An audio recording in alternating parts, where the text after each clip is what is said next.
आज सावित्रीबाईंची जयंती आहे आणि मला वाटतं अमृता आपण साहजिकच आपण त्यांना कधीच बघितलं नाहीये, पण शाळेत बसलेला प्रत्येक तास आपण त्यांना डेडिकेट केला पाहिजे, कारण का त्यांच्यामुळे आपण शिकलो आहोत. बरोबर, स्त्री शिक्षणाची सुरुवात त्यांच्या पासून झालेली आहे आणि म्हणूनच आज आपल्यासोबत दोन स्पेशल पाहुणे आहेत. आज आपल्यासोबत आहेत सीमा साखरे, ज्या आहेत स्त्री अत्याचार विरोधी परिषदेच्या अध्यक्षा, आणि पुण्याहून आपल्यासोबत आहेत नितीन पवार, ते आहेत महात्मा फुलेंच्या विचारांचे अभ्यासक. आपण या दोघांचीही गप्पा मारणार आहोत. नक्कीच. आपण जाऊया पहिला सीमाताईंकडे. Good morning ma'am. नमस्कार. तुमच्याकडे सावित्रीबाईंबद्दलच असं खूप आहे, तुमच्याकडे खूप सावित्रीबाई आहेत आणि त्या सगळ्या आम्हाला जाणून घ्यायच्या आहेत. सुरुवात कुठून करूया तुम्ही सांगा.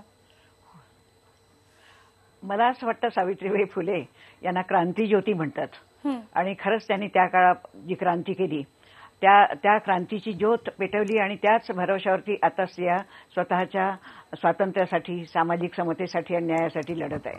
आणि म्हणून त्यांनी ज्ञान मंदिरे सुरू केली असं म्हणतात.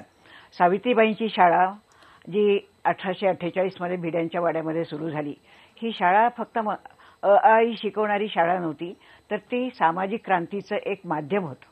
आणि सावित्रीबाईंनी त्या काळामध्ये मुलींची शाळा सुरू करताना सुद्धा हाच विचार केलेला होता की मुलींना घराच्या बाहेर पडता येईल, अक्षरांची ओळख होईल, समाजामध्ये त्या मिसळतील, समाजामध्ये जे चाललेलं आहे, ज्या रूढी प्रथा आहेत, त्यांचं शोषण करणाऱ्या गोष्टी आहेत, त्यांचा त्या विचार करतील आणि त्या विचारातूनच पलीकडे त्यांच्या आयुष्यामध्ये परिवर्तन होईल. आणि म्हणून सावित्रीबाईंची शाळा जेव्हा आपण विचारात घेतो तेव्हा ती शाळा स्त्रिया आणि शूद्रांसाठी होती.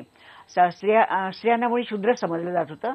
तेव्हा या सगळ्या विषमतेच्या शोषणाच्या उतरंडीमध्ये स्त्रियांना जर त्यातून बाहेर काढायचं झालं तर शिक्षण देऊया आणि त्यांना सामाजिक परिवर्तनाचे विचार देऊया म्हणून सावित्रीबाईंनी ही शाळा काढली. फार कठीण होतं खरं म्हणजे की त्या काळामध्ये पुण्यासारख्या शहरामध्ये जिथे स्त्रिया बाहेर पडत नसत, बालविवाह होते, विधवांचं केशवपन होतं, विधवांचा कुटुंबाच्या आतच छळ होत होता.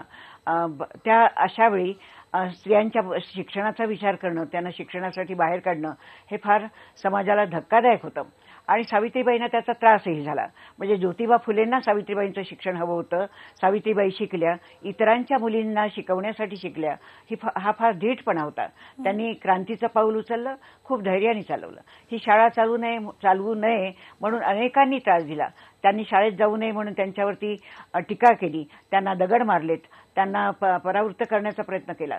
पण त्यांच्यामध्ये असलेले धैर्य आणि त्यांनी ठरवलं होतं की ही शाळा चालवायची, मुलींना बाहेर आणायचं, स्त्रियांमध्ये परिवर्तन घडवून आणायचं. आणि म्हणून त्यांनी या लहानशा शाळेतून सामाजिक परिवर्तनाची चळवळ सुरू केली. मी त्याला चळवळ म्हणते कारण त्यांच्याकडे एक मुक्ता मातंग नावाची मुलगी 11व्या वर्षी धर्मग्रंथांबद्दल बोलते, समाजाला प्रश्न विचारते. त्यांनी संक्रांतीच्या दिवशी हळदी कुंकवाची जी पत्रिका काढली होती, निमंत्रण पत्रिका, त्यात सावित्रीबाईंनी लिहिलं होतं की समाजातील सर्व प्रकारच्या स्त्रियांना, कुमारी, विधवा, सधवा, सर्व जातीतल्या सर्व स्तरातील स्त्रियांना एका जाजमावर बसायला मिळेल.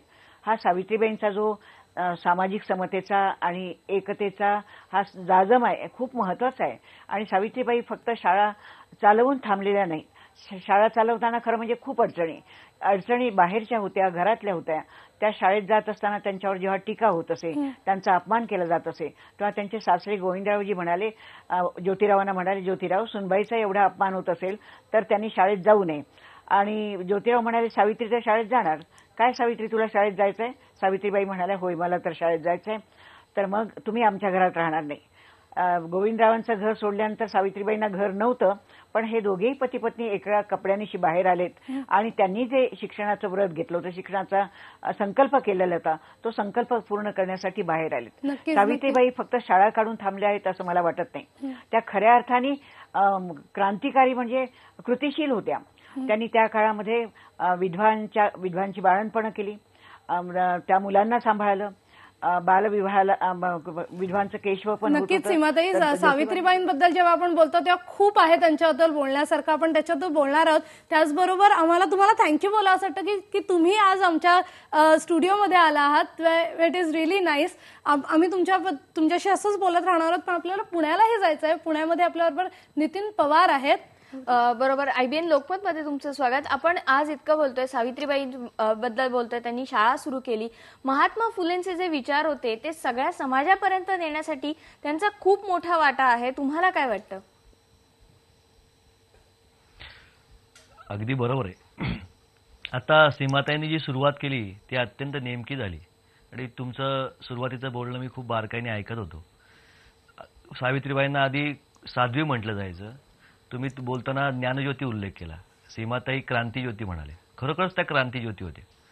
केवळ ज्योतिबांनी शिक्षिका म्हणून कोणी मिळत नाही म्हणून आपल्या पत्नीला शिकवलं असं नाही झालेलं. त्या शिक्षिका तर होत्याच. पहिल्या भारतीय स्त्री शिक्षिका सावित्रीबाई आहेतच. आणि त्यांच्या जोडीला आणखीन एक नाव घेतलं पाहिजे ते म्हणजे फातिमा शेख यांचं. सावित्रीबाई ज्यावेळेस भिडेवाड्यात जायच्या, त्यांना शेणगोटे खायला लागले, तर त्यांना फातिमाबींनी पण साथ दिली. सावित्रीबाईंनी ज्योतिबांच्या प्रत्येक पावलावर, आणि ती इतकी बहुआयामी पावलं होती प्रत्येक, त्यांचं संपूर्ण जे जीवन आहे दोन्ही फुले दाम्पत्याचं ते खूप आदर्श आहे. खूप मानवी अशा प्रकारचा विचार त्यांच्या सगळ्या कामात आहे.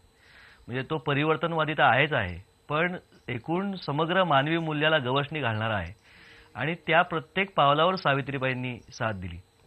जसं आता सीमाताई म्हणाल्या की पुण्यात बाल हत्या प्रतिबंधक गृह उघडलं.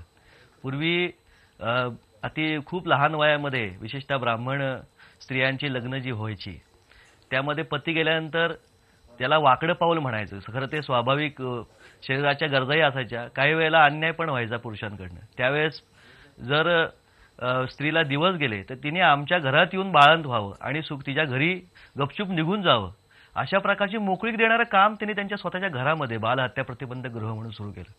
त्या स्वतः आधुनिक कवयित्री, पहिल्या मराठीतल्या आधुनिक कवयित्री सावित्रीबाई. त्यांचा काव्य फुले नावाचा कविता संग्रह आहे. नंतर त्यांनी सुबोध रत्नाकर नावाचा आणखीन एक कविता संग्रह लिहिला आहे. ज्योतिबांची भाषणं त्यांनी प्रकाशित केली. नंतर त्यांनी प्लेगच्या साथीमध्ये त्यांचं शेवटचं जे ते गेल्या ते सुद्धा अत्यंत हृदयाला चटका लावणार आहे. पुण्यामध्ये प्लेगची जी साथ आली होती त्या प्लेगच्या साथीमध्ये प्लेगच्या रुग्णांची सेवा करता करता त्यांना स्वतःला त्याची लागण झाली आणि त्या गेल्या. इतक्या वेगळ्या पद्धतीने सावित्रीबाईंनी काम केले. सत्यशोधक समाजाच्या त्या नेत्या होत्या. ज्योतिबांच्या नंतर आणि त्यांच्या हयातीत सुद्धा सावित्रीबाईंनी सत्यशोधक समाजाची धुरा वाहिली. तर खूप वेगळ्या प्रकारे त्यांनी ज्योतिबांच्या क्रांती कार्यामध्ये त्यांना साथ दिली आणि स्वतःही स्वतंत्र व्यक्तिमत्व म्हणून त्या जगल्या. आणि आजच्या स्त्रियांनी आणि सगळ्यांनीच त्याची दखल घेण्याची गरज आहे. नक्कीच त्यांच्यापासून बोध घेण्यासारखं खूप काही आहे. आपण याच्याबद्दल बोलायचंच आहे. तुमचंही इंडिव्हिज्युअली काम खूप आहे. या कामाबद्दलही आपण बोलूया, पण एका छोट्याशा ब्रेक नंतर. पहा फक्त IBN लोकमत.